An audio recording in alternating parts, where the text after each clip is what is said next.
Welcome everyone to this webinar today. And as you have seen from the invitation, the topic is a very timely one, a very important one for us, not just as Ilrig, as the hosts, but I think for many people, particularly on the left here in South Africa and internationally. And we'll talk a little bit about that just now before I introduce the speakers. But just some administrative or hosting issues. The way that we organize our webinars in Ilrig is that we have indicated that you can ask any questions or make comments in the chat function or in the Q&A function, which is at the bottom of your menu here on the Zoom. You can put any questions or comments in there. We will be monitoring those, and then when we get to the point of discussion and engagement, we'll address them as best as possible. Everyone, all participants are automatically muted, but when we get to the point of after the speakers are finished and we open it up, if you raise your hand, and then I will recognize you and allow you to speak and ask your question. We think it's important for people to be able to do that as opposed to just writing their questions in. We will not be taking any questions before that point. So please either put them in the chat or Q&A function, or just wait until the time when we have the open session for discussion and debate. We're hoping that we'll have no technical issues. Obviously, with load shedding and power cuts in South Africa on a regular basis, that can be a challenge, but there's nothing scheduled, at least here where I'm hosting. So hopefully we won't experience any problems on that front. Just to say welcome to everybody who's taken the time to come and join us today. We're hoping that many more will join us as well in the next while. We do know that there are many that have some communications issues. I've just gotten messages about load shedding and power cuts as well, but we'll do our best. So on to the topic at hand. So as the invitation mentioned, since the start of the war, there's been much written and much said from left activists and organizations around the globe about this war, and many different opinions and perspectives and arguments and debates. In countries like South Africa, and indeed in countries in the global South, however, it's very clear that what has been missing are voices from the Ukrainian left. So it's been somewhat of an echo chamber, at least from our perspective, where activists have been talking amongst themselves and sharing and debating, but oftentimes not listening, or certainly not allowing for spaces for those on the Ukrainian left, or for that matter, those who are on the left in Russia, to talk to us and to share with us their perspectives as those that are in from the countries that are involved in this war. So we are very, very proud and very, very thankful that we can hold this webinar, bringing the voices of two activist intellectuals from the Ukrainian left to the fore here for us here in South Africa mostly.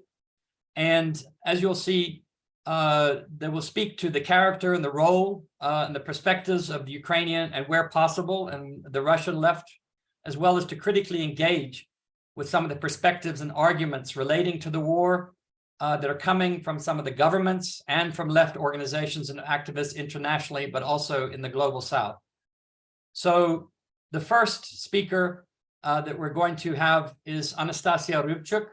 Anastasia is associate professor in sociology at Kiev Mohyla Academy, and also at the British Academy. She is a Kara Scholar at Risk who's just relocated to Oxford University.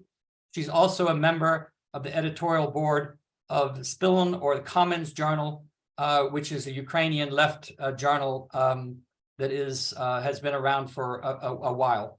So Anastasia, we very much appreciate you taking the time. I'll introduce Dennis when you have done. We're asking both our presenters to speak for about 20 to 25 minutes, and then we'll open up an option for engagement and discussion. Anastasia, over to you. Thank you.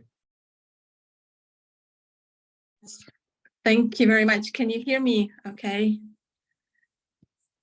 Yes, we can hear you yes, fine. That's good. Yes, thank you. I'm sorry, I'm talking from my phone because there were some technical issues with my computer. So I hope it will work. And thank you very much, Dale, for inviting us.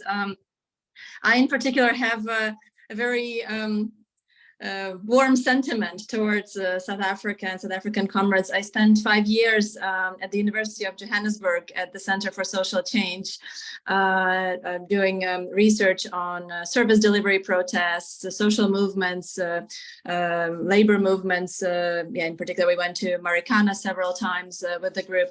So I have very fond memories, and I'm very happy to be able to connect again and to talk to you. As Dale already mentioned, I'm a member of the editorial board Commons, Spilne. It is a left-wing journal that was launched back in 2009. And at that time, there were already quite a few leftist movements that were active in Ukraine, but they were relatively small in size and very dispersed. And so there was a need to organize not only on the activist from the activist perspective in resisting various negative tendencies in our societies, so such things like changes to the labor code in a kind of more neoliberal direction, or urban movements, urban social movements, and so on. But also theoretically, we felt that often the movements that existed in Ukraine lacked lacked a serious critical reflection of what was happening in our society and in the world more generally. So we launched the journal Commons Spilne as a way to bridge that gap between the activist milieu and the more kind of academic analytical context. So some of us were students or professors at universities, and we also saw that there was very little in terms of texts and discussions that was available to us to use to make sense of the social reality in Ukraine and elsewhere. So this is the background of our journal, and just to say that we have been active for more than 10 years now. And as the war started, of course, all of us were implicated in the war. So the war concerns all of us. We cannot just reflect on it theoretically at a distance. So myself, for example, I had a 7-year-old child. Now she's 8.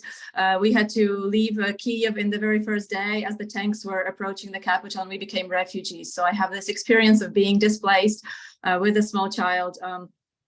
Some of our members and also other members of the editorial board, in particular those who had children, had to leave to safer countries. Some of our members joined the armed forces and are serving. In particular, Taras Bilouz, one of the members of our editorial board, he has joined the territorial defense and now is serving in the armed forces. And he has written extensively about his participation, his motivation for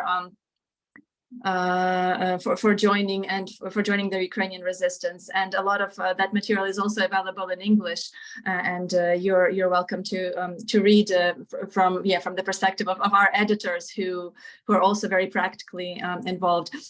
Some of our comrades, one of our authors was killed in the war very recently, Yevgeny Osievsky. Another of our authors and friends, even though he's not a member of the editorial board, but a very close friend, Maxim Butkevich, a human rights activist who worked a lot on the issues of immigration, resistance to racism and the racist and xenophobic state policies in particular. And so he also joined the armed forces, and he's now captive. He's been captured by the Russian army and was sentenced under false charges to 15 years in prison. So these are stories that concern all of us. So when we talk about war in Ukraine, it's not just, a professional army fighting somewhere and the rest of the population being just, passive victims, but kind of abstract victims. We are all, the war touches our lives in very practical ways, and we have to respond very concretely.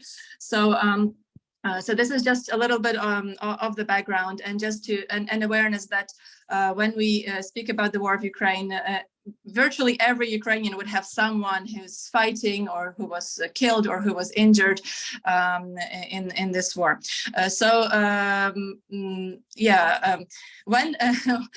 When you are faced with such a dramatic event, Ukrainians, of course, don't have very many options, right? We don't have very many alternatives, right? Coming from our perspective, we're not a very powerful country. We're not a country, of the European Union or a NATO member or some, a country that would be able to resist on its own successfully, or have the support of some powerful blocs to be able to resist successfully the invasion of Russia. We are in a way, stuck in a way where we either, resign, we submit to the occupation, to an occupation that we perceive as unjust, and also in many cases threatening our survival. We know even from before the Russians invaded Ukraine, we know of the nature of the Putinist regime as being a very authoritarian regime, completely disregarding human rights. We know from our Russian leftist comrades as well that they also suffer from the Putinist regimes, often were put in prisons for protesting. Many of our Russian comrades also had to leave Russia because it was not safe for them. So we know that this is a regime that is violent, authoritarian, that does not offer protection to us. And also the way Putin has framed this war was in a way that Ukraine shouldn't exist as a separate nation, that it's a historical misunderstanding, and that Russia has a complete right to take it over, that it's Russian sphere of influence, and Russia can just, occupy it, and it has every, legitimacy to do this. This is the way Putin has framed it. So that option of submitting to Russian occupation does not seem a very optimistic scenario, and this is a scenario that a vast majority of Ukrainians of any political persuasion, this is the Russian proposition to just submit to occupation, to resign, is not supported by anyone. So only like 2% of Ukrainian population would be supportive of Russia, would see Russia as a friendly country. So 98%. So that would include virtually everyone, who feel this occupation is unjust, it is violating international law, that politics cannot be done in such a way where a country just decides to invade another country, no matter what they think as legitimate or illegitimate reasons. Just that. So then the option is to resist, but in this resistance, of course, we are also quite limited, because on our own we don't have that many resources. And as you saw, for example, from the very first days of the war, we didn't have, for example, the air defense systems, which allowed Russians to bomb Mariupol, killing at least 10,000 people. We don't even know the numbers of people who were killed, because now the city is occupied by Russians, and that part of Ukraine in general. We just see satellite images of mass graves. So the fact that we had no air defense system to catch the bombs that were falling led to immense human losses and human suffering.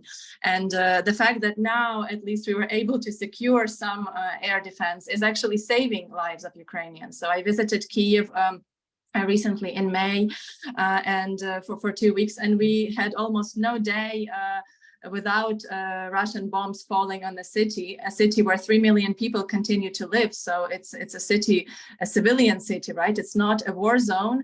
It's very far from the front line. The bombings don't serve any military purpose. They are targeting mainly civilian infrastructure. And at least now, thanks to obtaining some Western support, we are able with the air defense to stop these bombs from doing even more damage. So Of course, in this context, we Ukrainians, we have to form some very problematic at times alliances with whoever is able and willing to offer us any support, any help. Of course, when we speak from the position of the left, we are quite critical of NATO, and for understandable reason, everyone on the left should be critical of NATO involvement in various wars elsewhere. But at this point in history, NATO seems to be the only potential, ally who can offer at least something. And even here, we see NATO is not very willing to offer what Ukrainians are asking for. We're getting too little, too late. Of course, when we will also see that NATO is very afraid of making any claim of even, trying to give any hope, for example, for Ukraine joining at any point in history. So when anybody says that Russia was afraid that Ukraine would join NATO, this is nonsense. NATO was not even interested in making any steps into inviting Ukraine. This was really clear all along. And also the other detail that it was a false, just a pretext for invading Ukraine, but not a real threat, is the recent entry of Finland into NATO, which now Russia has an extremely long border directly with NATO. So if NATO expansion really was the cause for invasion, then why isn't Russia invading Finland, right? So it's clearly it was not the real cause for Russia's invasion. It was an imperialist step on Russia's side. It was aimed at integrating Ukraine fully into its political and economic structures and sphere of influence. So basically, this is an imperialist aggressive war that Russia is waging. And we in Commons, we have been very clear on this aspect and trying to get this message through across to our colleagues and our comrades in other countries as well. And so you can see, actually, if you go to our website, you will see that we have an English version. So for those of you who are interested in reading more and more detail about our position, you're welcome to go. It's HTTP. Maybe Dale will copy paste it in the chat, and then you'll be able to see quite a few of our recent articles were translated into English. Some are available in French as well. So we were trying to get our position across and our analysis, while being critical, of course, of some of the policies of the Ukrainian state and of our Western allies. We at the same time are unequivocally supporting Ukrainian resistance to Russian invasion. So you can have a look. And Denis, later he will speak about some of the more practical involvement we have had with comrades from other countries and the support that we have received and the solidarity networks that were formed with comrades from other countries. Also, the left, we in Spin, we present the kind of the more academic side and the kind of the more intellectual side. Yes, it's not only academic papers, of course, but we present the reflection of what is happening. But we're also giving voice often to the grassroots initiatives, to the what is happening in Ukraine, what's happening with trade unions, independent trade unions in particular. We know that just like during COVID, and this is something you will be familiar with as well, and there were some key workers who ensured that the country remains functional and that the civilians are protected. That, for example, the railway workers were the real heroes in the first month, in particular, when all the trains were running, free of charge, and anyone could board it in any point in Ukraine. The railway network is quite extensive in Ukraine, so millions of people were able to reach safety thanks to the heroism of the frontline workers in the railways. And we, of course, have been highlighting their work and also the struggles of the railway workers, the importance of such key industries as the railways remaining in state ownership, and that it's, and during the war, we see that it's also a strategic interest but also how it helps to save lives. And also the healthcare workers. So we have longstanding ties with the social movements of nurses and healthcare workers, and we have been following their involvement in the war as well, and earlier also during the COVID pandemic. So there are many also practical, kind of more grassroots initiatives. There are also leftist activists who are going to deoccupied areas that were liberated by the Ukrainian armed forces from Russian occupation, but where the Russians left a lot of destruction, and their torture chambers being revealed, mass graves, a lot of civilian infrastructure that is now damaged. The leftist activists have been traveling to those communities and bringing much needed equipment, medical supplies, and so on. So you can also find out a little bit about this more practical involvement on our website, and Denis maybe will speak a little bit about this. And one thing we noticed when we were engaging with comrades from other countries, and something that will be familiar to you coming from South Africa, is that often when you read about parts of the world that you don't know much about, very often we end up relying on some Western experts and Western scholars who think they know what is happening, and that's what we realized about Ukraine, that very often there was a lot of misunderstanding of what is happening. There were many cliches or even like uncritically accepted Russian propaganda that was being reproduced, but also that often there were some manifestos written without a single Ukrainian signatory, and there were all these conferences where experts were talking about what was happening in Ukraine without anyone from Ukraine being present. So we felt that we really need to fight to be heard, and that slogan, nothing about us without us, is relevant more than ever. And it also drew our attention to the fact that we in Ukraine, unfortunately, also have been doing the same thing when it was coming to other parts of the world. We also, when we are reading about South Africa, or when we were reading about Brazil or India or anywhere else, we often would go to some web pages of Western intellectuals. I mean, often it would be some leftist resources that we trust and some Marxist scholars, but how do we have the guarantee that they actually know that context? And we saw that it is really important for us to be able to form these solidarities with comrades from outside of the global north. And although there are some leftist groups in European countries and in North America that are sympathetic to our struggle, we wanted to engage more also with comrades from countries of the global south, and to show that Ukraine is also a country of the periphery. It is a country that is stuck somehow, between the bigger players who have much more resources, much more say geopolitically, and our voice is often ignored.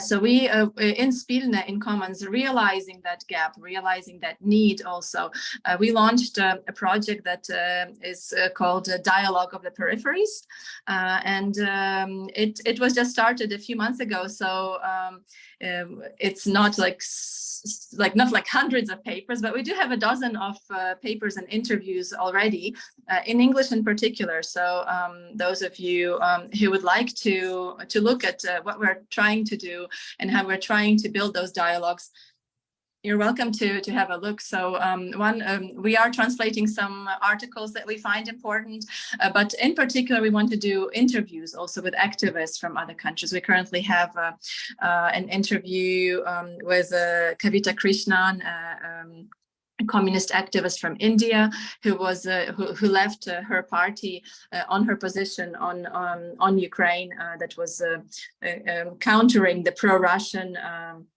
kind of general stand of the party leadership. So she was very critical of the way her party perceived the war in Ukraine and was expelled. So you can read an interview with Kavita. There was it actually is in two parts. There's one part more specifically on Ukraine. The other one is about India. You might be interested. There was an interview with an activist from Brazil, from Lebanon. There was also a report on the Association of Solidarity with Ukraine. It started off as a European association, and then they had also regional associations in other parts of the world. So there was an African one. So you can read Africa and the War in Ukraine, where they were discussing also Russia's involvement in Africa. That is quite problematic. You probably know about the Wagner Group involvements and in very authoritarian military dictatorships and the suffering that the Wagner military groups cause to Africans in Burkina Faso and Mali and elsewhere. So we are trying to form these solidarity networks and also to see what demands or what struggles can be kind of the basis for solidarity. So and how the war in Ukraine can actually highlight some of those problems and some of those demands. We know, for example, now Russia has stopped the grain export agreement. So they are bombing now Ukrainian ports. The port city of Odessa was bombed already several times. The grain containers with tons of grains that were stored for export were also destroyed by Russian bombs recently. So Russia is actively threatening food security in developing countries. And it is using this as a blackmailing tool. So as a tool to kind of impose its vision or its position, but it causes immense human suffering, and that kind of blackmailing should be resisted. Of course, the nuclear blackmailing that Russia uses is also completely irresponsible. So just thinking that, any country that has a nuclear, so if we follow Russia's logic, then it makes sense for each country in the world to try and get a nuclear weapon, because that's the only way, to stay safe. So don't oppose us because we'll press the button. So it's an extremely irresponsible rhetoric that Russia resorts to, and that it must be stopped by international community. Of course, the violation of established borders is extremely problematic, and as a precedent, it's something that the left globally should be interested in resisting and stopping, because if we allow it to happen in one place, if we close our eyes and allow one country to invade another and just kind of redraw the borders the way they want, it is a precedent for other countries that see themselves as kind of stronger, more powerful, to do the same with their neighbors, which is completely unacceptable. So there are these things that that Ukrainian case points out to, but where of course Ukraine is not the only victim. Or we also know, for example, when we did this interview with our comrade from Lebanon, he said that for example, for Syrians, it is much easier to solidarize with Ukrainians than for people who are kind of from countries that are more detached, because they witnessed on their own skin that what Russian involvement in the war in Syria meant, and the destruction of civilian infrastructure of entire cities. So that kind of brings that war closer to them, but also that perhaps our failure to stop Putin earlier gave him some kind of green light to proceed further. And also looking at India or South Africa, the countries or Brazil, the countries that belong to BRICS, we see that this BRICS alternative, that is kind of presented as maybe, this will help create a multipolar world. It's not actually a progressive alternative. These are extremely authoritarian, corrupt, capitalist, and very violent capitalist governments. And you from South Africa, very much that the government of Cyril Ramaphosa is not a government to support and to put on a flag as a, for leftist activists. The time that I was in South Africa was actually just 1 or 2 years after the Marikana massacre. I saw how traumatizing that massacre was for the South Africans, just seeing the police opening fire at striking minors. And we see Cyril Ramaphosa like as a super wealthy capitalist. He's not representing the interests of the working class, and there are all these economic ties that he's forging with Russia, that also in India and Brazil, and so all these economic links that are formed in political alliances. They're actually quite dangerous. This is not a progressive alternative. And just as we are against Western imperialism, so we must also oppose the negative tendencies in our own countries, or so in the case of South Africa or other BRICS countries, this is something to oppose. And Dale mentioned Russian leftist, and if you look at the statements that were issued by the Russian left, they're also extremely critical of Putin's government, of Putin's invasion. They're supportive of Ukrainian resistance, so they also see it as one of the steps in helping topple maybe Putin's regime, and a need for democratic change in Russia as well. So it seems like, we are in the same boat on many questions. And we want to also to be able to explore these commonalities, these possibilities for solidarity among our people. So so you're welcome to read our journal, and Denis, I'm sure, will have also many more practical insights. Denis remains in Ukraine now, and he's also an academic. He is at the International Relations Department, so he knows much more than I do about what's happening in the world. But he's also active in more practical matters as an activist of Socialny Ruch, the social movement, which is a big kind of umbrella leftist organization that we have in Ukraine, and he'll speak a little bit more about it. So if I may, I will pass the word on to Denis. Okay. And then happy to answer questions afterwards. I'm sure there will be time for discussion. Sure. Thanks, Anastasia. Thank you very much for that. And you've already done my job, which was to introduce Denis. So no problems. It's great. Denis, thank you so much for joining us from Kiev. And we very much look forward to hearing what you have to say. Please proceed. Yes, thanks for the invitation. And first of all, I have to say that all of us, all of our collective at Commons, is we are deeply shocked and devastated by the recent news of the passing of our prominent member of the editorial board, Alexander Kravchuk, who died in his sleep last week.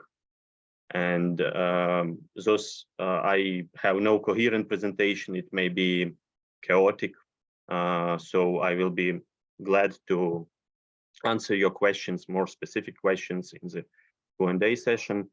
But now I would like to pick up on the point where Anastasia has stopped. So yes, first of all, there is this, as a well-known quote by Archbishop Desmond Tutu says, so if you are neutral in the situation of injustice, you have chosen the side of oppressor.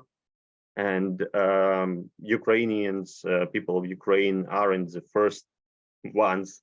Actually, almost every oppressed peoples throughout the world have lived through a situation when they were left behind, when they faced this false so-called neutrality from other countries, from other governments. And we'd like to challenge the situation. We'd like to build these bridges, what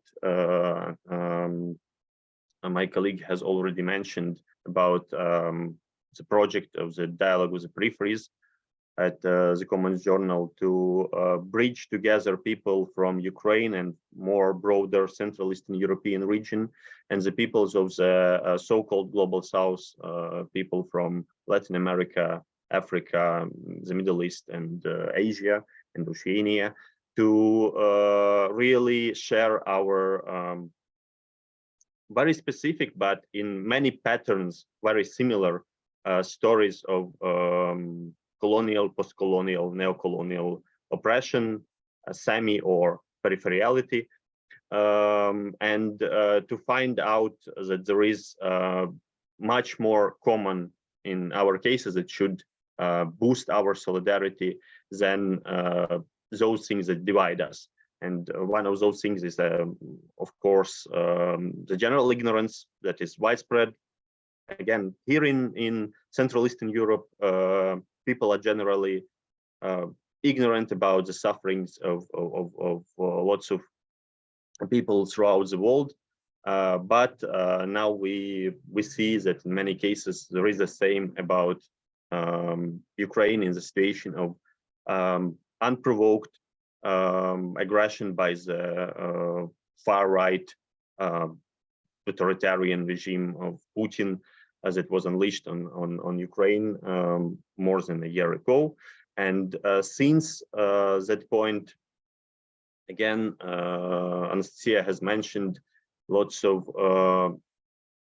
cases, lots of examples of suffering that the people here had to go through. And we learned lots of things on first-hand experience of when war isn't an abstract concept, when it's actually something that's uprooting the lives of tens of millions of people.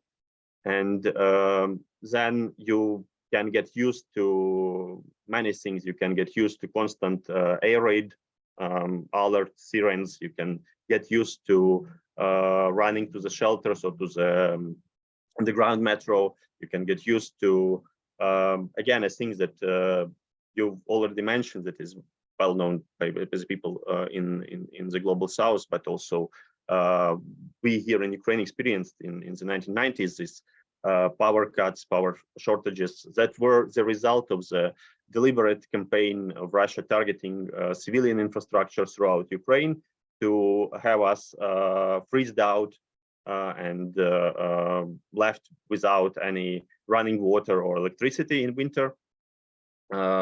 Fortunately, it failed, but it brought lots of suffering as well. And then you have a huge list of that menaces that were brought by this invasion that shouldn't be tolerated. That you shouldn't get used to situations when you have a hydraulic dam blown up, causing an environmental disaster and an act of ecocide, actually, when you have thousands of educational and healthcare facilities that have been damaged by the Russian shelling, when you have these deliberate, again, attacks on the Ukrainian ports to destroy this shipments of grain and other food, undermining the global food security.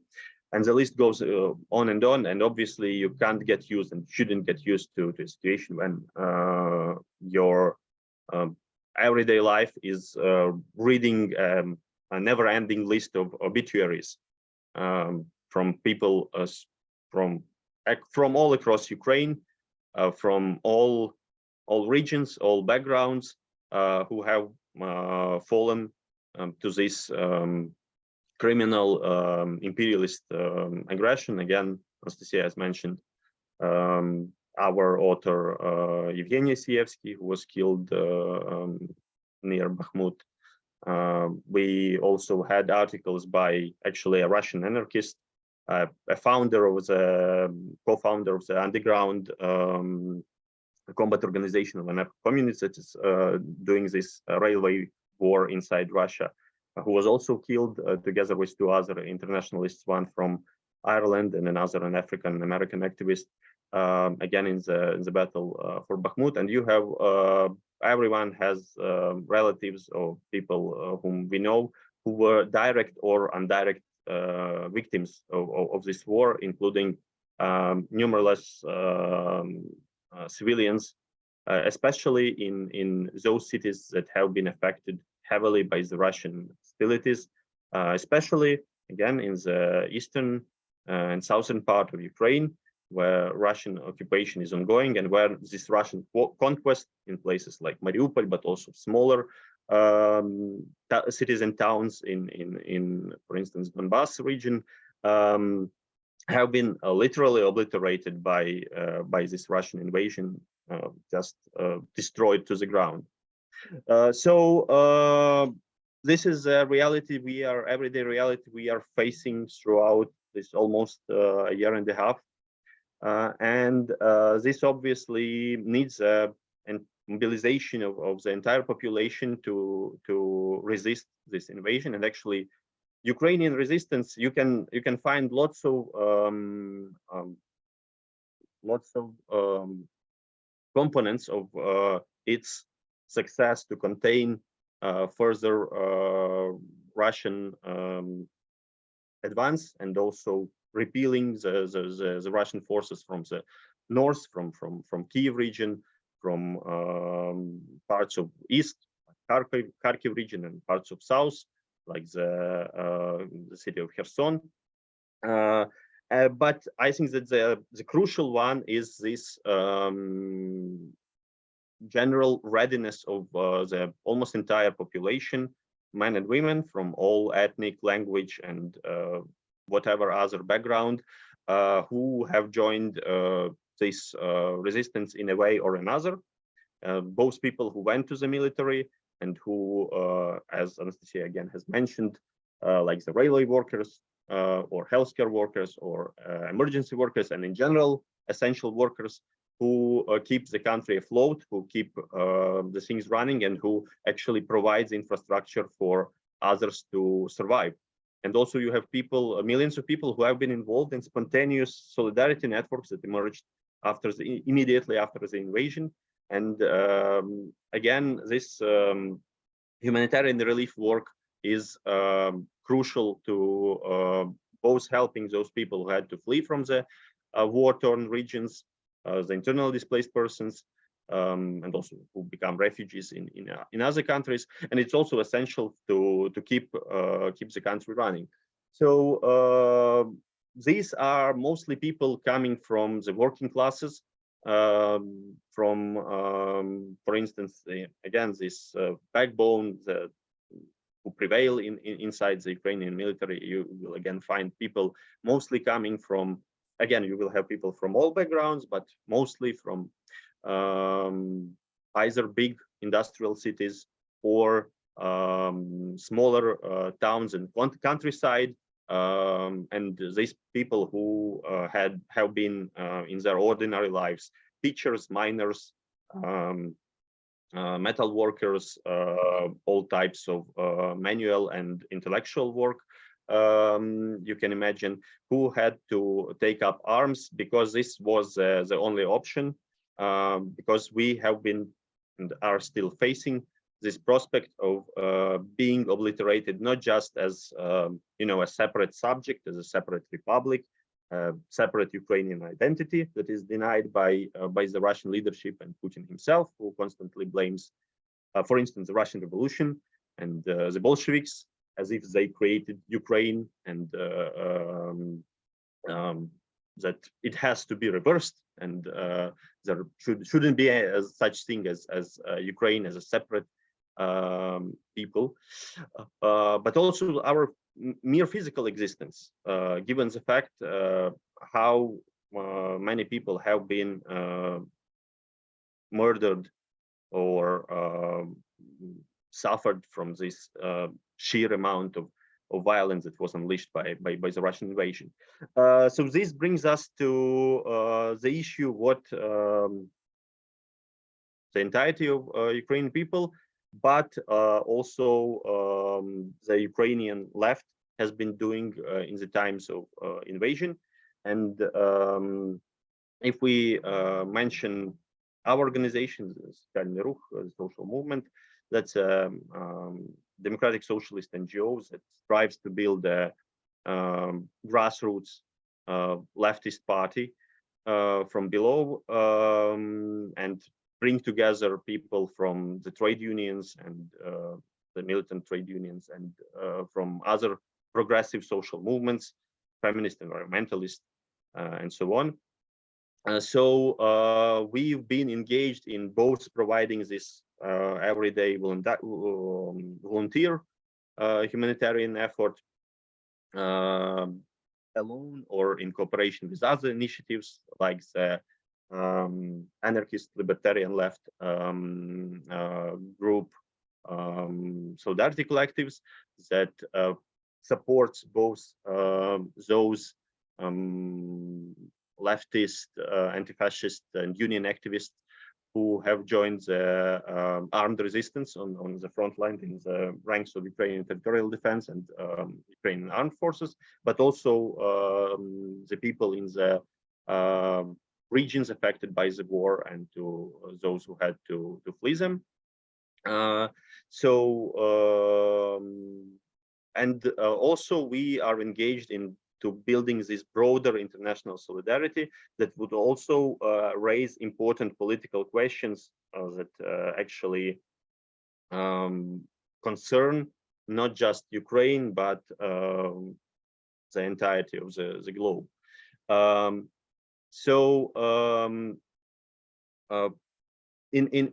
Just in case, we also have to face the policies of our own ruling classes, as in any such extreme emergency situation. Obviously, those in power, they can abuse it, they can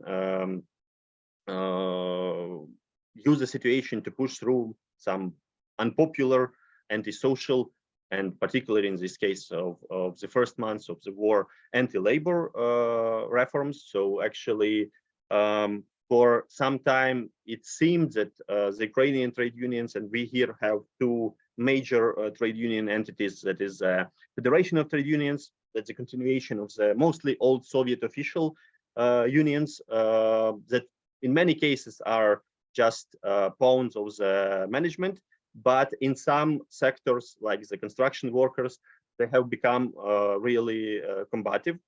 And also the independent unions, the Confederation of Free Trade Unions of Ukraine, where the major unions are those of miners and railway workers. Even the unions have become more like humanitarian aid hubs in the first months of war.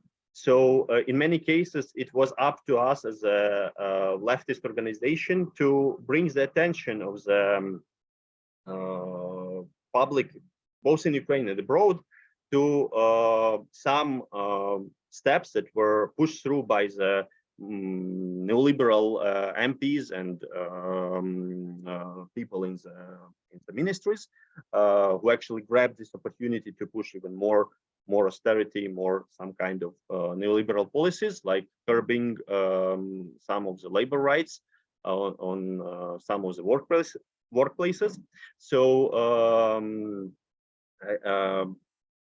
again, that wasn't in any ways justifiable by the wartime. It actually is undermining the war effort. It actually is disrupting the lives of those precise essential workers we have described as so crucial for the mere existence of of the country. But they were pushing through this because they have this market fundamentalist kind of vision. At least in one case, I think that this solidarity campaign has brought partial success because one of these decrees that was one of the bills that was pushed through the parliament, it was its limitation was curbed to the wartime. It wasn't prolonged to the time after the martial law will go away. But still, there are lots of these attacks on the labor rights on the workplaces. The employers have a broader tools to sack their workers or not pay them their salaries, or to bring short-term or zero-hour contracts. So we in social movement launched this initiative called Labor Defense, that is about providing individual but also collective help for those employees whose labor rights have been infringed, and we also try to bring more attention to these issues. And just today, I was at a rally, or how to call it, of an active group of healthcare workers, especially nurses, called Be Like Nina, who tried to present their list of demands to the Ministry of Healthcare, because even in times of war, when you need healthcare the most, when you actually need to expand the welfare state, you need to expand the possibility for those millions of people who need like to help for their physical and mental health, but they still go on with this so-called optimization of healthcare facilities. They still go on with some sneaky commercialization of this sector. So this movement that emerged it was prior to the pandemic, but they become more prominent in times of COVID-19 pandemic, to bring again the problems of the healthcare workers to the prominence. This movement is active, and it's trying to push its its demands that are so needed in times of war. We still go on with this organizing and other types of work inside the unions and inside the progressive social movements, but also we try to bring this international solidarity with Ukraine in many crucial areas that are usually ignored by mainstream discourse, like and also translating them as something like transitional demands that actually show the case of this Russian-Ukrainian war as a particular situation that brings us to a broader situation of a global injustice. Like one of the main issues now, and especially after the war, is this wartime and post-war reconstruction of Ukraine. And in what manner it would be conducted? Will it benefit different businesses, especially like big players, big companies more, or will it actually address the needs of those millions of working people in Ukraine? And unfortunately, but predictably, at all these venues like Lugano or London, where there are these conferences about the post-war reconstruction of Ukraine, you lack the voice of the labor, and even like women and environmentalist voices, they are present, but rather nominally. It's more about promoting this more market-oriented prospects, and actually it will mean that everything will go on as usual. And the same people who are, for instance, the developers who are destroying the Ukrainian cities that haven't been destroyed by the Russian missiles, by their very predatory type of destroying this public and green spaces and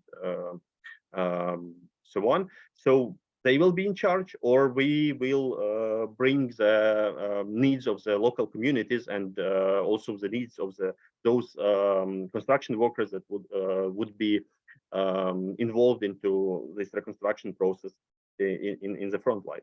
So again, then you have those a very closely linked question about the Ukrainian foreign debt, because with those looming external debt, there are no prospects for a socially oriented post-war reconstruction. And we, from day zero, we have been campaigning for writing off cancellation of Ukrainian debt, and we think that if that can be a useful template for especially in these peripheral countries that have been trapped in this vicious circle of debt. Then you have the issue of this putting pressure on the Russian government, and the Russian elites, that actually revealed lots of loopholes in the system of global offshore capitalism that Russian oligarchs still can, and also Ukrainian oligarchs, they still can use them to storage their wealth in like these tax havens. And again, the question about sanctions against Russian fossil fuels, it again brings us to the question whether we just are replacing the one murderous fossil fuel empire like Russia with another like Saudi Arabia, or we enforce a just green transition in Ukraine and throughout the world.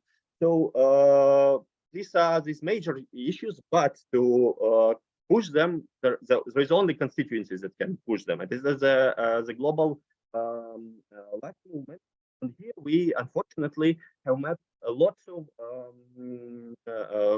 outright lies, lots of stereotypes, cliches, and campaigns. But also at the other side, we also received enormous solidarity from people all throughout the world, from the likes of the late Hugo Blanco in Peru, or Zapatistas in Mexico, to people in South Korea or Malaysia. But like Anastasia has already mentioned, we had this European and global network solidarity with Ukraine meeting with this specific focus on sub-Saharan Africa, and we had speakers from South Africa, namely Professor Patrick Bond, and also the prominent environmental activist Desmond Sa, who are inside this, who actually do a lot of work to destroy this different campist, post-Stalinists, and so on stereotypes about the war in Ukraine, and to bring the true nature of Russian imperialism that is unfortunately still very effective in presenting itself as a global South, as if it was some kind of counterbalance to the Western imperialism. However, as again it was already mentioned, you see that it's not just like reproducing these types of neo-colonial, and even you can argue that it's like 19th century colonialism type, when you have actually, like, for instance, the now ousted dictator of Sudan, Omar Bashir, inviting Wagner group to his country, and in exchange for their military support and suppressing his opponents, they have right to loot the natural resources of this country. So this is something very reminiscent of this old type colonialism.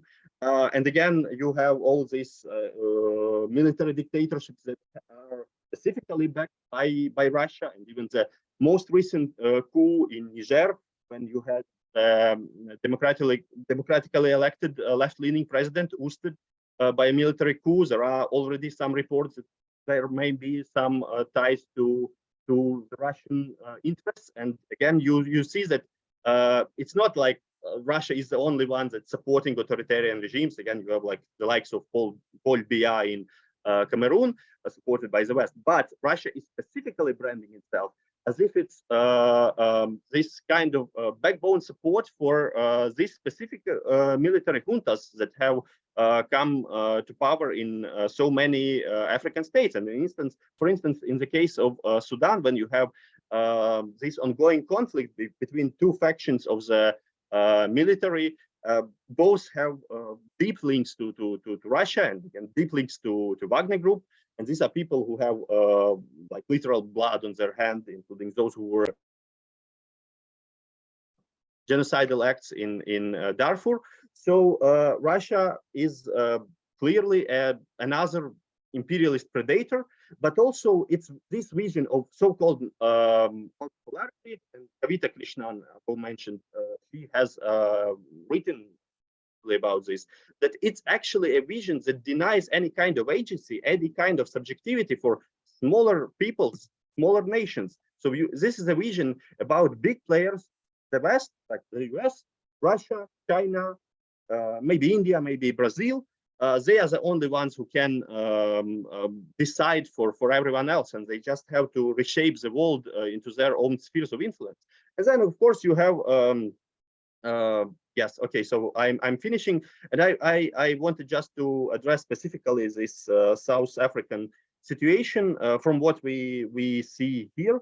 So yes, you have Ramaphosa, who went all this entire circle from union activist, actually a capitalist who is orchestrating this Marikana book in my background, and that's emblematic about this degradation of the former left. But you have also the likes of EFF's Julius Malema, who are even more outright in their open promoting actually Russian imperialism as if it was anti-imperialist. So this is an important discussion to have to actually explain what Russian imperialism is doing on post-Soviet space, but also what it's doing actually to the peoples of Africa themselves, and why it should be opposed as any other imperialist. We have to be very consistent in, for instance, my political awakening was deeply linked to the anti-war movement against the Iraq war, and I participated in the solidarity with Cuba against this American embargo. So I think that if you want to be consistent, you have in the same way oppose those Russian, Chinese, or any other non-Western, bigger and smaller expansionist authoritarian regimes and their aggressions. Thanks. Thank you so much, Dennis, for that. I think that those of us who are here listening to you and to Anastasia should be humbled. You know, one of the things that is very apparent, and you both have mentioned this, is that oftentimes those of us on the left in places like South Africa and others are woefully uninformed, and oftentimes we do not know much of the detail nor the internal kind of politics and realities and particularly in the case of Ukraine. I was just thinking about that as you were talking about Julius Malema and your knowledge of the South African situation, as well as Anastasia, and wondering how many people here on the left in South Africa would be able to have an analysis of what is going on in Ukraine in terms of the progressive forces and the neoliberals and others. And I doubt there would be too many. Anyway, let's move right on into the discussion. I'm going to draw both Anastasia and Dennis. I'm going to draw your attention to the chat where there have been at least 3 questions, and then there's one in the question and answer. I'm just going to quickly, for everyone else, I'm just going to quickly say what those are. The first one is related to a question saying, are you not worried about the South African response of the non-alignment? In other words, this position that has been taken of South Africa, non-alignment. And do you think that this has to do with the Russian government funding to the ANC? Are there any African countries that are in particular in solidarity with Ukraine's people? So that's one question coming from Tabo. Then Mike, and welcome, Mike. Mike asks, what are the prospects for a third way? In other words, driven by progressive social movements in the conflict? What role can they play in terms of international solidarity? And this is linked to the question that Jeremy has asked in the question and answer, which is, if you have seen the Russian left thinker Elmar Rustanov's recent article and proposal entitled My Peace Plan. And Jeremy has posted it in the question and answer for those of you who would like to look at it, 4-point plan. So maybe you could respond to that. And then finally, there's from Rolf, an interesting question. Could either of you elaborate on the role of farmers in Ukraine? Is there any attention from the left for the labor rights and for their safety? He asked because in Western Europe, the farmers' interests are often defended more by the right than the left. So those are the questions coming from the question and answer. And I see Comrade Kelly has her hand up. And Comrade Kelly, go ahead and unmute yourself and ask your question or comment. Thanks. It's been incredible to listen to you, and I suppose what I'm really curious about is that we've been on the left so schooled in the critique of NATO and the critique of U.S. imperialism that I guess speaking for myself, and I'm sure others, to wrap our heads around what kind of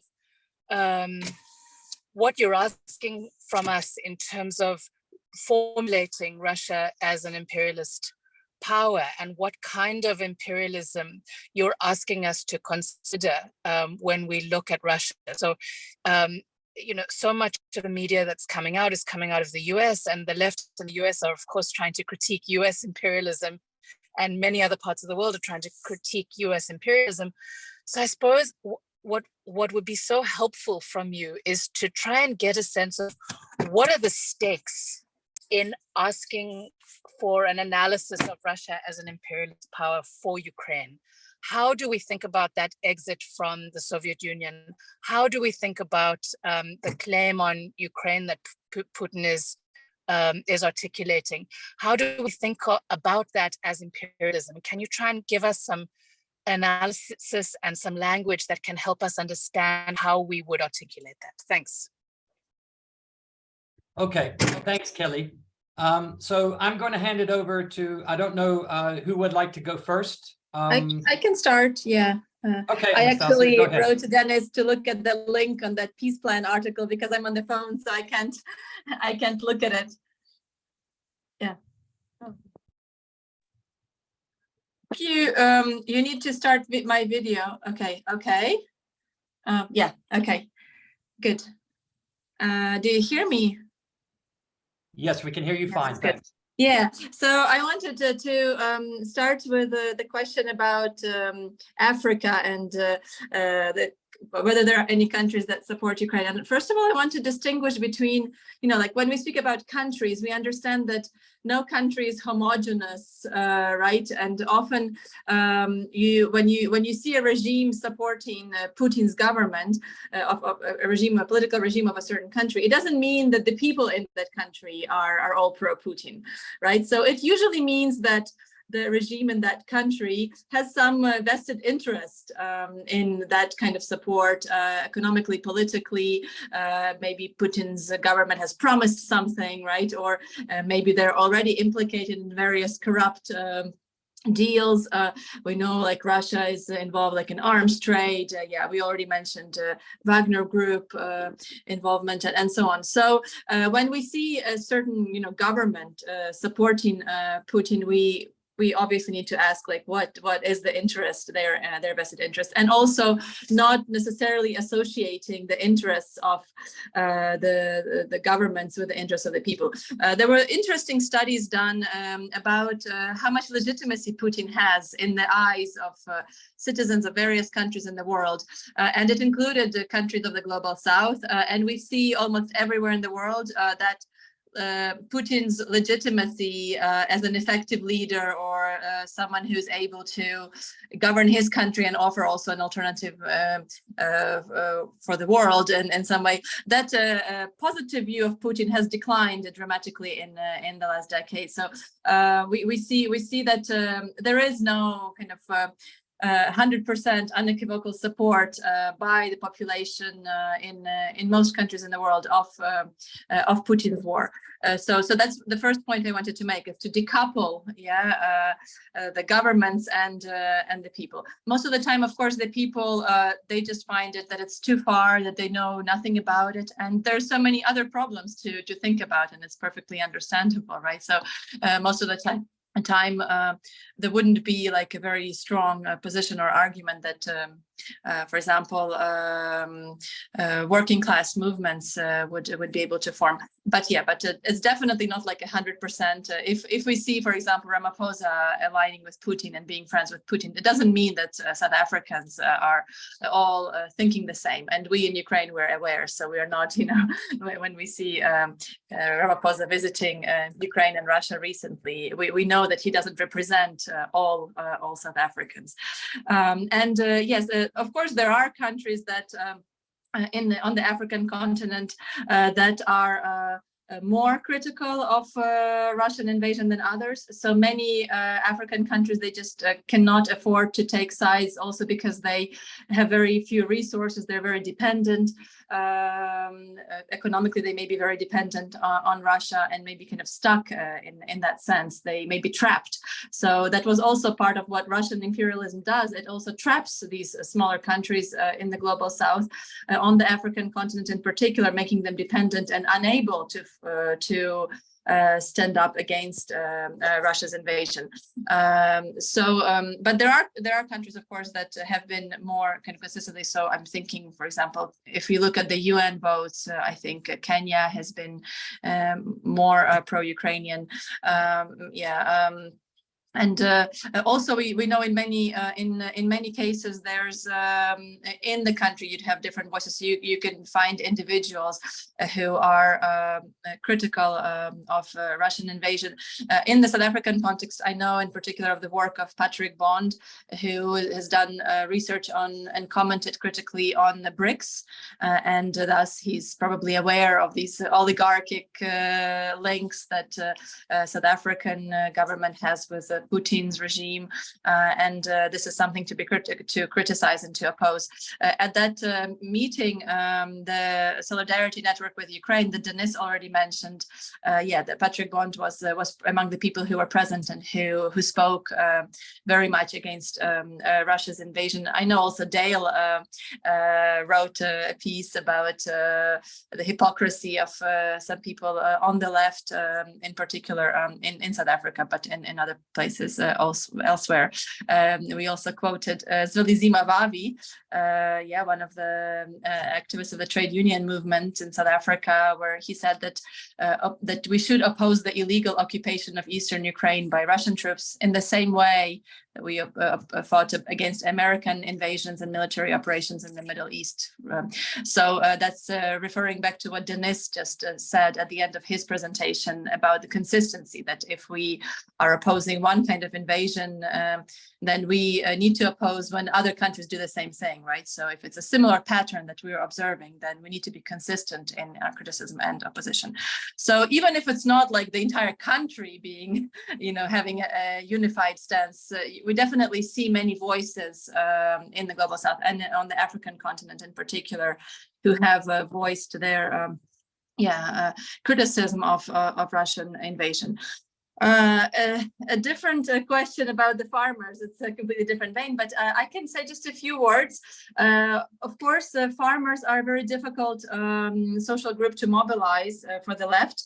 When I was in South Africa, I did research on farms in Western Cape, and we realized with a group of scholars, we went to the farms and we looked at the workers who live in informal settlements, who are often expelled from the farms, and they have to live kind of on the outskirts and in informal settlements in very bad conditions. And they had often these spontaneous strikes, roadblocks, and so on. So they were, protesting, but the level of unionization is extremely low. So it's like 7% of farmers in the Western Cape, where we did our research, were unionized. So usually it would be either kind of grassroots social movements that can be hijacked by the left, by the right, by any political actors, they can be just spontaneous, but not have a more lasting kind of political life. So it's not so Ukraine or other countries. It's actually not a unique situation, right? That farmers are much less mobilized politically by the left, in particular. In most places, also in part because of how widespread it is. It's much more easier to organize industrial workers, where we're speaking about, hundreds or thousands of workers at a factory or a mine. And when we speak about farmers, they are much more dispersed. So that could be one thing. So in Ukraine, of course, we don't see such a strong movement of farmers that would have like a left-wing agenda. But we in Spilne and in Socialny Ruch, and of course we are attentive to the problems that are faced by farm workers. And in Ukraine in particular, the question of land is super important, as in South Africa. But our context is the context where for a long time we were the only country in Europe that would not allow privatization of land and kind of selling off of land. So in the constitution, and there was a kind of a general consensus that land is something that belongs to the people, that it cannot be, sold. And only very recently, just before the war, the government issued a decree that would allow sale of land. And Ukraine has some of the most fertile lands in the world. It is considered the breadbasket of Europe, and the breadbasket of for many other countries that we know, with this grain crisis that was caused by Russia's invasion. We know to what extent so many countries depended on Ukrainian grains. Of course, there's also a lot of interest by big international agro holdings in securing, control over those lands. So before the war, there were very big debates about what consequences this privatization of land might have. And we in Spilne, we were very critical of the move to allow, the selling of land. And we published several articles analyzing the economic implications. So these questions, they are discussed, but you are also right that it's much more difficult to organize farmers politically into kind of a strong left-wing movement compared to industrial workers, or as Denis mentioned, giving the cases of railway workers, healthcare workers, and so on. Maybe Denis would like to chip in with adding to these answers. I don't want to take over. Okay, yeah, so you're completely right that we need to distinguish, obviously, the will of the governments and the people, and all the pluralities of points of view that exist inside different countries. Yes, but it's as Dale has brought in the chat. So actually, you cannot say that Russia's influence over African countries' leadership is something omnipotent. You actually have more diversified positions, and I think that you have specifically mentioned Kenya, and prior, on the eve of invasion, I think that it was Kenya's ambassador, I suppose, Mr. Kimani, who delivered a very decent anti-colonial speech in the UN that was actually drawing parallels between what imperial powers have done to the peoples of Africa to what Russia is now doing to Ukraine by arbitrarily trying to redraw the borders and to invade it.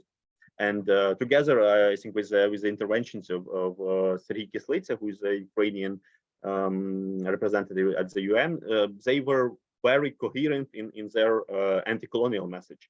And in what we can commend the at least the current Ukrainian government and its foreign ministry, that at least at this point Ukraine is paying attention to Africa as well, because it has been neglected throughout the decades of Ukrainian independence, both due to objective reasons, because Ukraine lacks resources for an active foreign policy, especially in these far lying places, but also due to this lack of actually political will and to interest. And now the situation is a bit improving, but still there is still this perception of quite widespread of Russia, modern day ultra-conservative right-wing Russian Putinist regime as being some kind of heir to the only heir to the Soviet Union. And Soviet Union in this context is usually associated with everything nice. It was supporting the anti-colonial movements against the Western colonial states, and it was in some cases supporting some economic development. There is another question to discuss about what was the reasons for the Soviet Union, whether it was just so generous and internationalist, or it was again like seeking its own agenda. But even in this case, it cannot be privatized by Russia itself. It was a contribution of all 15 republics that formed the Soviet Union, and in many cases it were specifically Ukrainian or Belarusian engineers and workers and other specialists that have been working on this different infrastructure projects, and now it's all written off, and it's perceived as it was Russia, specifically Russia, that was somehow a big friend of the colonized peoples. And it's particularly cynical in that way, that again, we need to explain what Russia has brought to the peoples it has colonized itself. Because in many cases, yes, it's given a free pass as if it has no colonial empire. But it had an empire. It subjugated the peoples of Siberia, Central Asia, Caucasus, and in case of places like Ukraine and Belarus, it was a mixture of what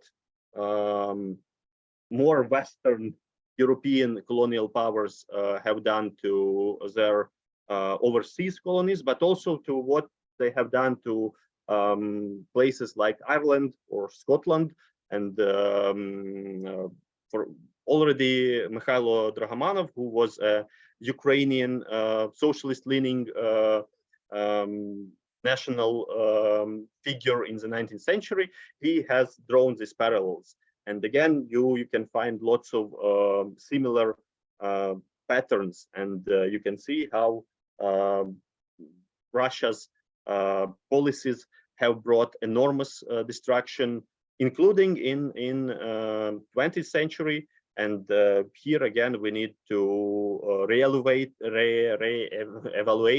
what was the Stalinist crimes, including to deportations of peoples like the Crimean Tatars and other peoples of Crimea, again weaponizing hunger, especially in Ukraine and Kazakhstan against the peasantry. So these are things that are mostly unknown as we suppose in the global south, and they have to be told about this history of Russian imperial expansionism. But in the case of Russian imperialism, it it actually fits any definition of imperialism, including that proper Marxist one, or lots of Marxist ones that go back to this John Hobson tradition, and then the Marxist discussions in the early 20th century, including Lenin and Rosa Luxemburg. That's Russia is clearly a power that has gone through this period of primitive accumulation of capital, and that now is doing its due to the needs of this its own financial capital that is heavily linked to people with criminal background, people coming from the security services, siloviki, but actually it's behaving in a very similar predatory imperialist way. And the implications from this, they actually show that there is no ground, no reason for Russia to be perceived as in any way as some powers that can bring some counterbalance to the malicious Western ones, because it represents an even more reactionary type of capitalism. In some way, it's something like Russian Empire already in the 19th century, when it presented itself as a gendarme of Europe by suppressing revolutionary movements.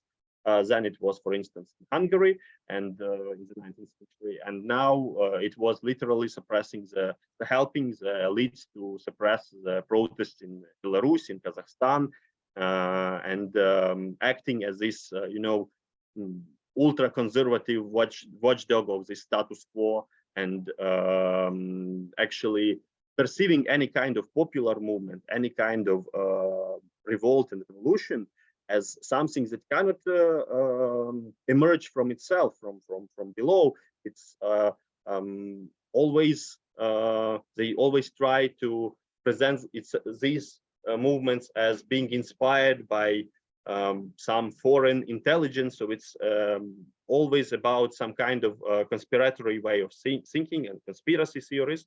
And this is the ideology that is exported by Russia to the broader world. It's no surprise that it's so embraced by many in the global far right, including all types of white supremacists in the global north, but also by many authoritarian regimes in the global south.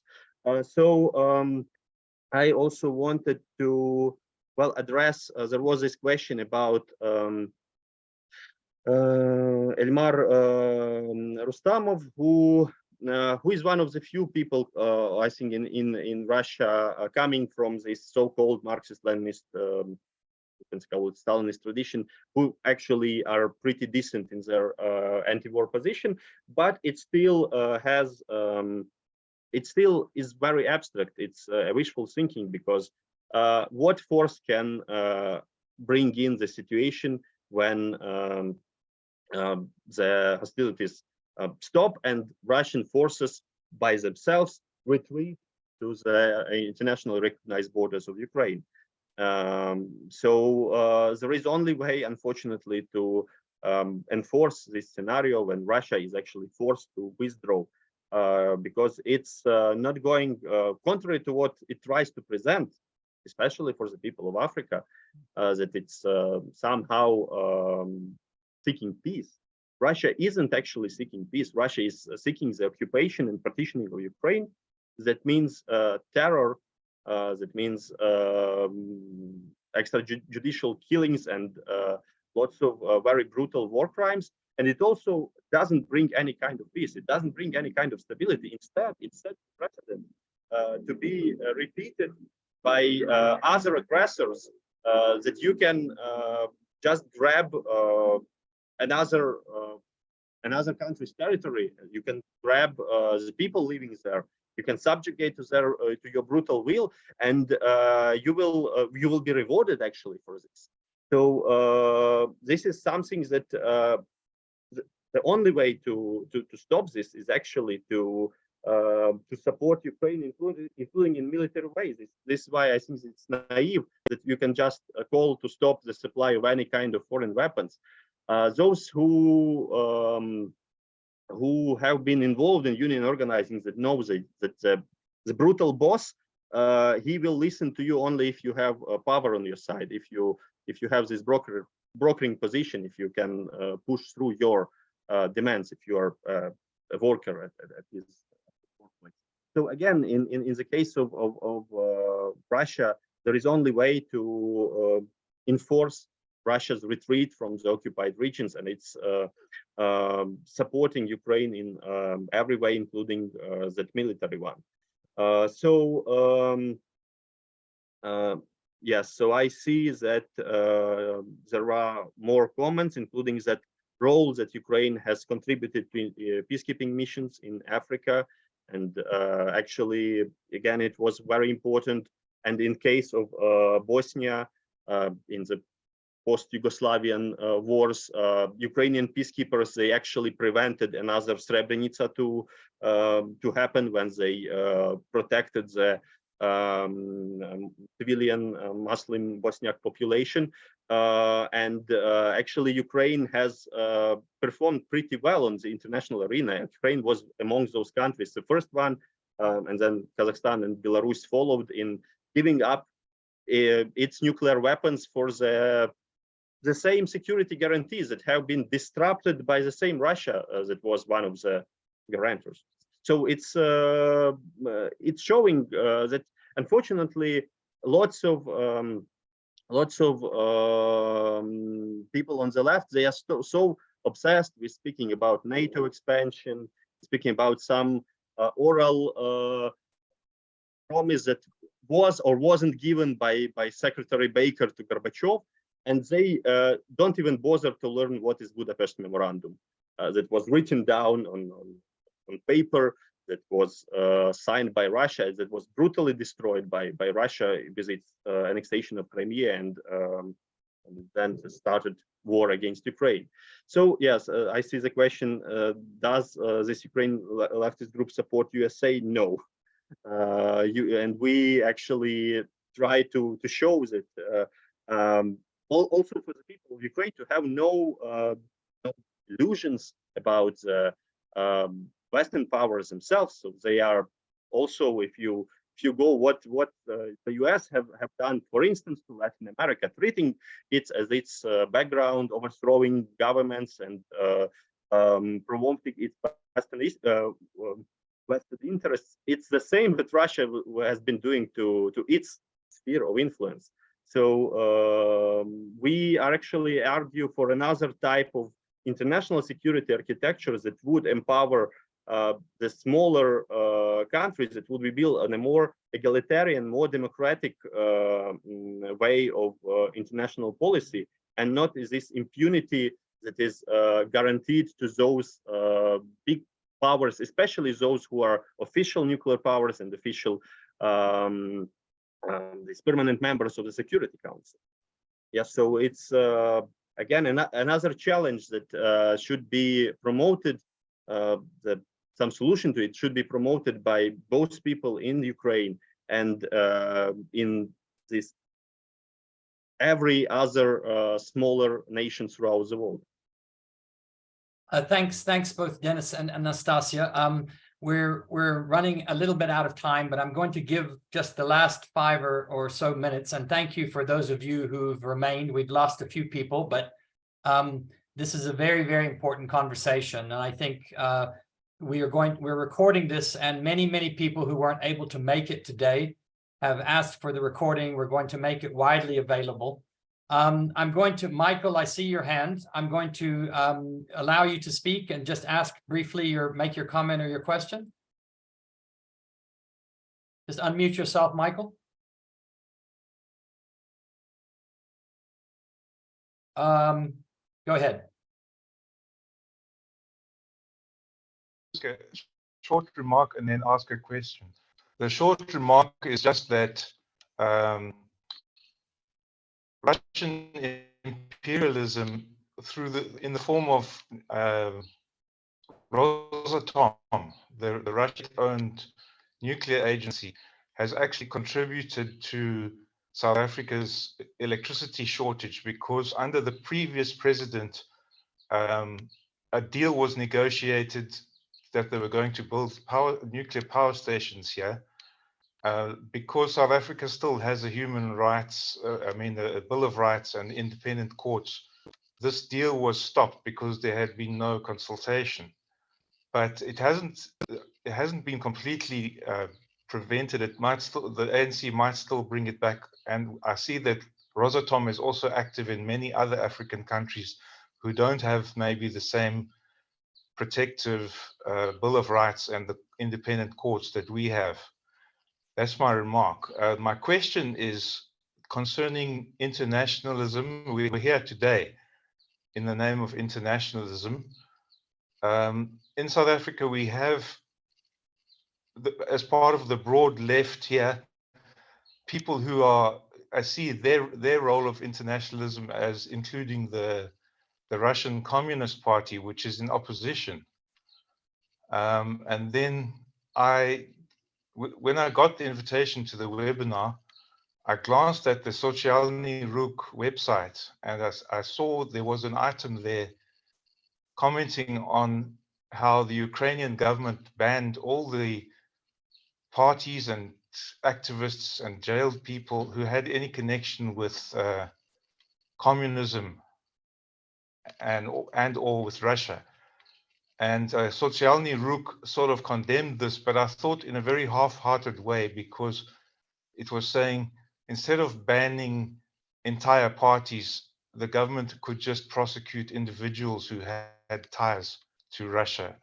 And I thought, well, you know, if our government was to ban communism, we would condemn it. We wouldn't just say it's a neoliberal government. We would say it's actually like a, you know, exercising some sort of NATO agenda or something. So I just thought that the condemnation from Socialny Ruch was very weak. You know, it was just saying that the Ukrainian government is neoliberal, but I think it's worse than that. Thank you.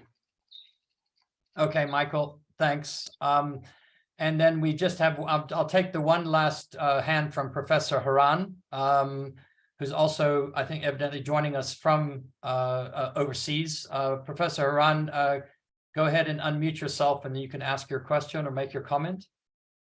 Yeah, thank you very much. I'm from Ukraine. I am based at Kyiv Mohyla Academy, and I wrote that I am a left wing since the times of the Soviet Union. So I recollected a lot, I rethought a lot about the left ideas which I espoused when I lived in the Soviet Union. And actually, given the last question, I would like to stress the following point. It's not about the bans which are in Ukraine right now against pro-Russian figures and pro-Russian parties. It's not against communist ideas per se. It's impossible to ban any idea. It's about those organizations who directly supported the Russian aggression. And we had a number of them. So that's about this organization. But as you see from my left colleagues, and I think it's really important that you hear voices from the left, it's very good that we have real Ukrainian left. It was always a problem for independent Ukraine because the left in Ukraine, actually, they played the role of pro-Russian imperialism. And it took a lot of time, you know, for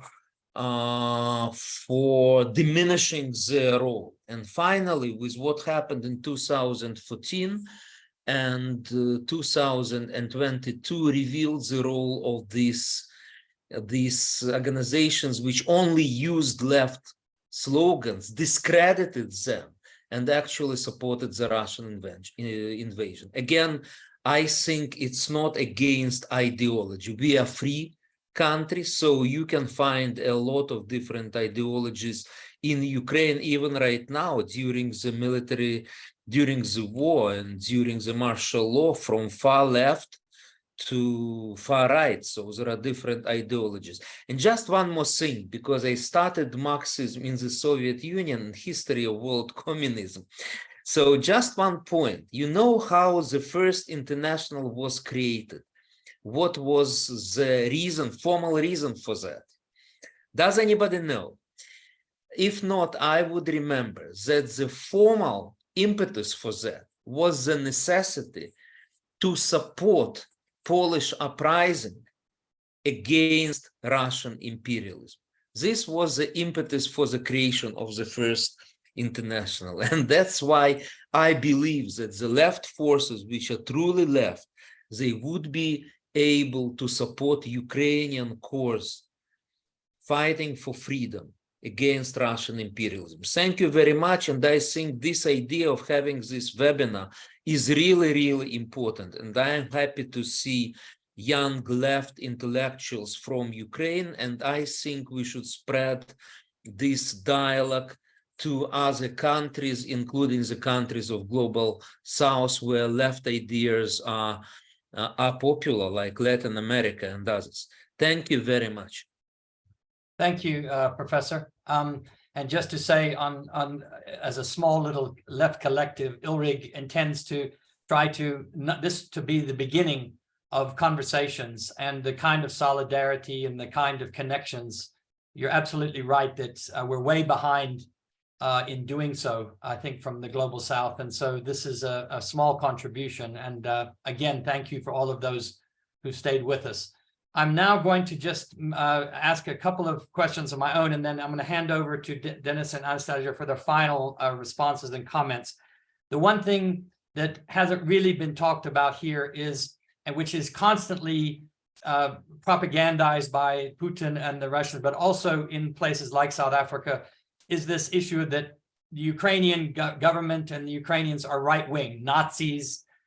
You know, that we're denazifying Ukraine and so forth, this kind of propaganda. But here, there's a lot of people who take this up in the context of thinking that Russia represents some kind of, as you mentioned, this sort of more progressive kind of politics, when in fact, the reality is the opposite. So just to address the right wing in Ukraine and the status of it, the power, its influence, particularly within the military struggle, I think would be useful for us to hear. And then the other would just be to say, just to give a human, both of you started off with talking about the losses and the devastation and what has happened to the people of Ukraine across the board. And just to give us maybe a little bit of sense of that is if there's any figures that you can share with us for since the start of the war, for how many people have actually lost their lives in Ukraine, how many people have been injured. We don't really get that kind of information, or at least objectively. So maybe if you do have anything to offer on that front, it would be useful. I'm going to hand back over to you, Anastasia. Yes. Thank you. I'll start with the second question first. As a sociologist, this is something that I have been looking at. Before the full-scale invasion, I was involved in research in frontline communities in Donetsk and Luhansk regions. The first phase of the war, as you know, the war began with annexation of Crimea and occupation by Russian-backed separatists of parts of Donetsk and Luhansk Oblast. So that already caused an immense disruption, and up to 2 million people were displaced at that time, and many communities were disrupted. I was looking at the economic and social and infrastructural networks in a very big coal mining region. These networks that were disrupted by that new demarcation line with a part of the territory being occupied. So we see disruption that began way before February 24 last year, and obviously the full-scale invasion had aggravated the disruption to people's lives. So if we speak about 2 million who were displaced in the first phase of the war, now we have probably 1/3 of Ukrainians who had to leave their homes and find refuge either internally in safer regions of Ukraine, more rural areas or further to the west, or internationally becoming refugees. In the European Union, the Temporary Protection Directive was activated, which facilitated basically the reception of Ukrainian refugees. And we on the left, of course, we think that this kind of generous reception of Ukrainian refugees should be extended to all refugees coming from other countries as well. So we have now 4 million Ukrainians who have benefited from temporary protection. So 4 million Ukrainian refugees in the European Union. We also have several million, we don't know for sure who left for Russia. So mostly it's from occupied territories. So that would be kind of the only channel to exit for them if there's intense fighting in those areas. And obviously that could be the only way for them to get to safety. We also have deportation of many Ukrainians from occupied territories, in particular deportation of Ukrainian children, and that has been highlighted by many international human rights organizations as a serious crime. And you probably know that Putin is now under arrest, and also the head of the children's kind of protection of children committee. I don't know the exact name, how to say it in English, who were instrumental in basically taking Ukrainian children and taking them out of Ukraine and placing them for adoption in Russian families. Some people see it also even as a case of genocide, because these children are deprived of a right to grow up in Ukraine, in their home country, in their home families, and are kind of forcibly assimilated into the Russian context. But yeah, that would be a crime. As for military deaths, we unfortunately do not have the figure, and probably, I mean, this is something that cannot be revealed while the war is ongoing. This is secret information, but figures are quite high. I mean, they were estimates about Russian losses being now over 200,000 people. That's dead and injured. Probably on the Ukrainian side it would be similar. I mean, but we don't know. Yes, but it's still very, very big numbers. So Russia's losses in Ukraine are already higher than the losses that were caused by the Soviet invasion of Afghanistan. So, and that war lasted way longer, right? So it's quite high damage. And Denis also mentioned the damage to infrastructure. So we have hundreds of schools and hospitals that were destroyed. The energy infrastructure, you know, especially in winter, and winters in Ukraine are very cold, so it can be -30. It's something that, of course, is difficult to imagine in Africa, where it never goes much below zero. I mean, these are really, really cold temperatures, and if heating goes off, I mean, it's really difficult to survive. So Ukrainian cities in the winter, they had to set up these points of resilience, which were basically like heating points and points with generators where people could charge their phones to remain connected, because electricity outages caused also that that there would be no heating, no water.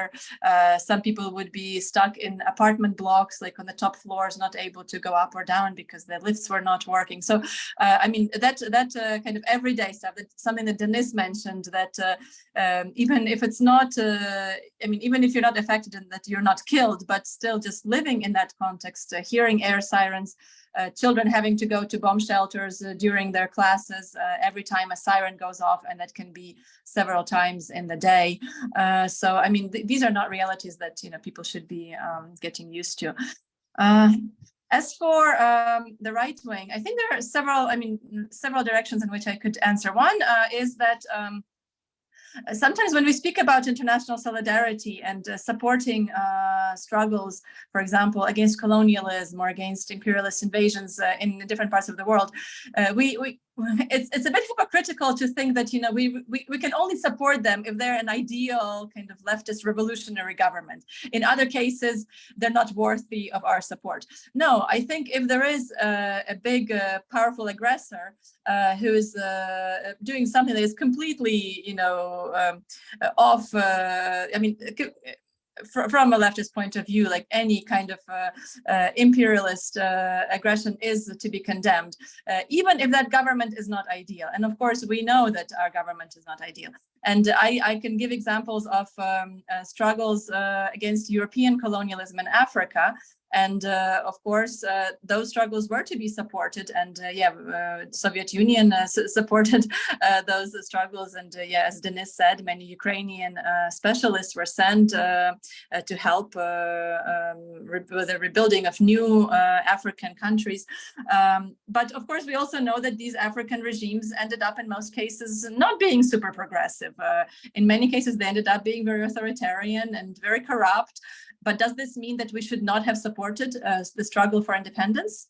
Right. So I think it's important to keep to be aware that even if a certain government is not ideal, we still need to condemn Russian imperialism.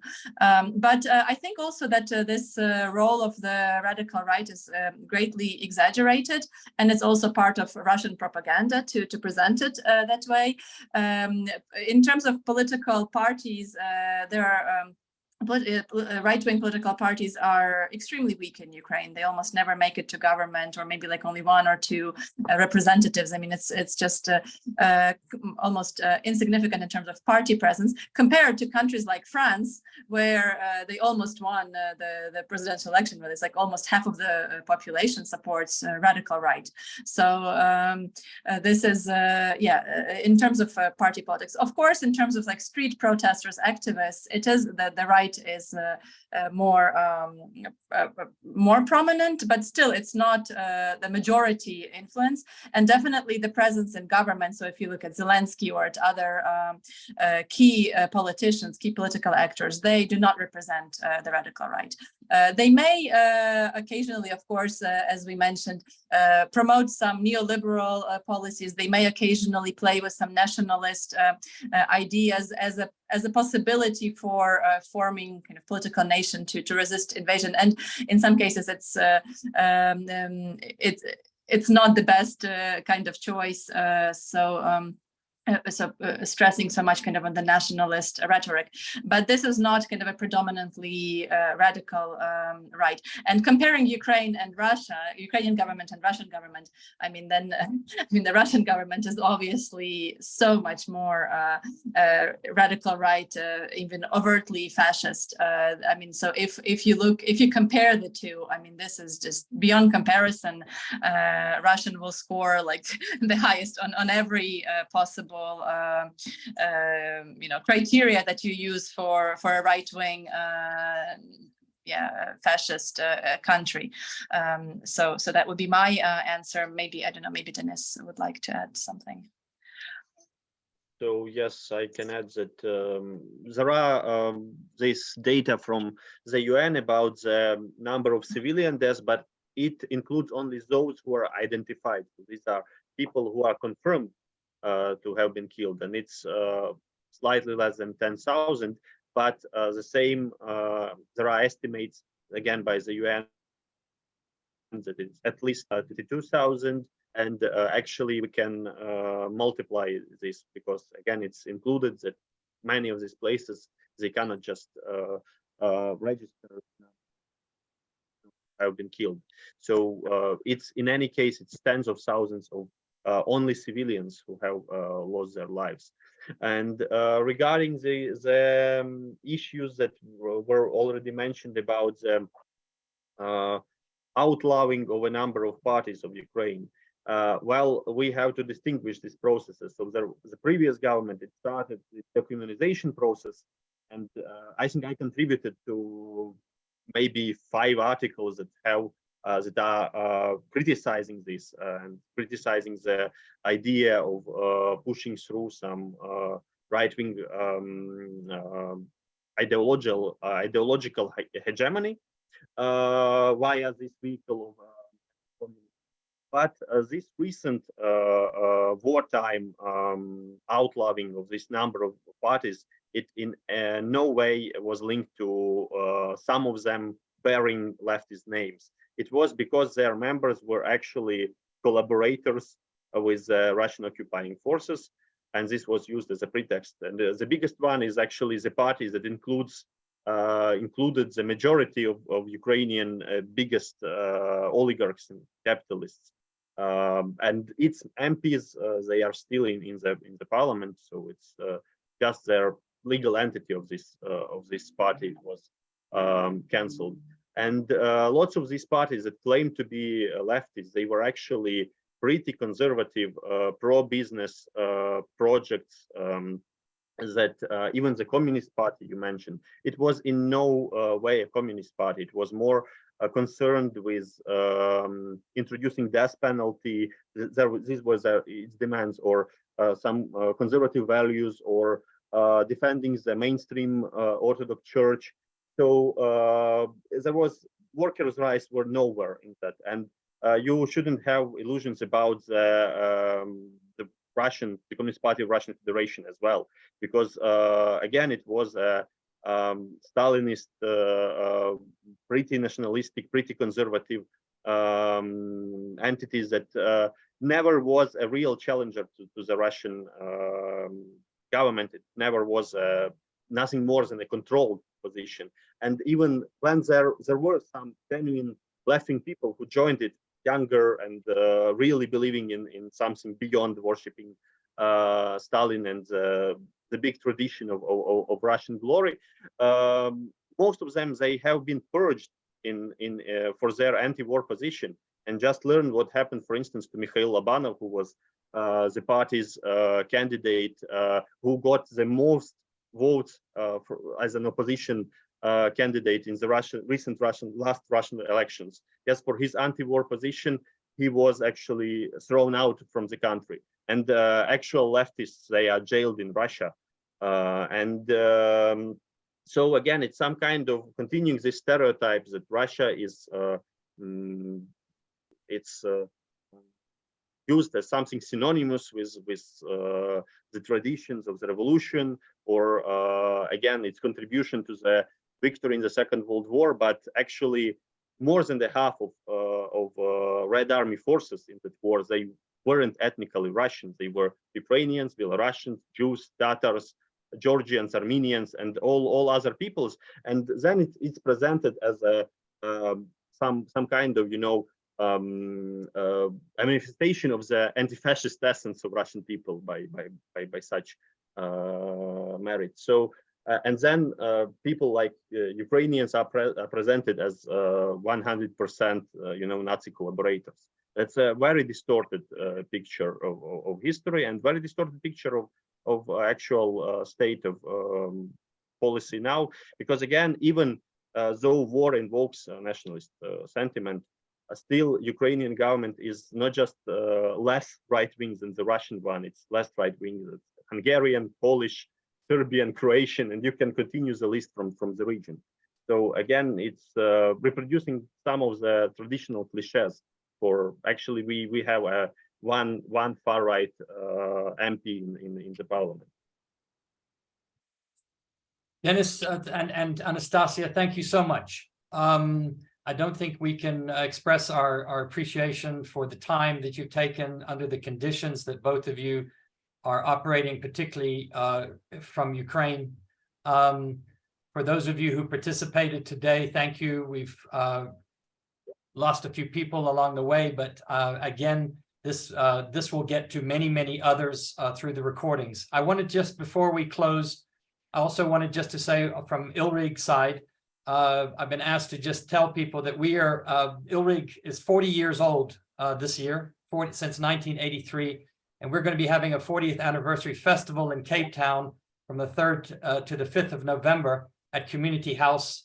So watch the space. It's going to be a festival of left ideas, debate, internationalism, and other kinds of positive, creative, artistic things. So watch for that. And again, thank you so much to both of you. We hope that this is the beginning of more to come in terms of exchanging information, debates, internationalism in the practical sense, and not just from South Africa, but from our own continent as well as internationally.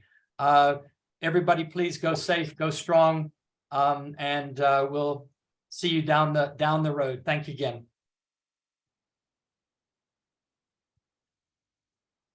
Thank you. Thank you as well. Okay.